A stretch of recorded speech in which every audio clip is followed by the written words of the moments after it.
আজকে বিএনপির রাজনীতিতে বিভাজন বলতে কিছু নাই, ঐক্যের বিকল্প নাই।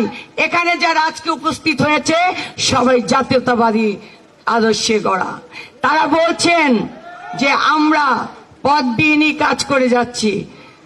ভারপ্রাপ্ত চেয়ারম্যান, আপনাকে জানাচ্ছি, আমাদের যখন দেশের সংকট হয়েছিল, একটি দেশের ইশারায় কিছু ফ্যাসিবাদী প্রেতাত্মা যখন আন্দোলন শুরু করে, আপনার নির্দেশে আমরা সেই আন্দোলন প্রতিহত করতে চেষ্টা করেছি এবং সফল হয়েছি।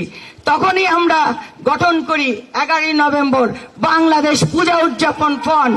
এই কারণে গঠন করি, সেখানে 80 থেকে 24-এর সকল ছাত্র নেতাদের নিয়ে আমরা আন্দোলন করে প্রতিহত করতে পেরেছি সেই ফ্যাসিবাদীদের।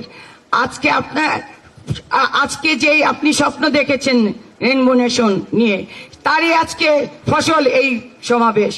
আমি মনে করি আমাদের হিন্দু সম্প্রদায় কারোর পুতুল নয়, তাদের বিবেক আছে। 5ই আগস্টের পট পরিবর্তনের পর আপনি আমাদের নির্দেশ দিয়েছিলেন তাদের খোঁজ খবর নেওয়ার জন্য। প্রতিটি মন্দিরে আমরা গিয়েছি, প্রতিটি মন্দিরে আমরা রাত জেগে পাহারা দিয়েছি।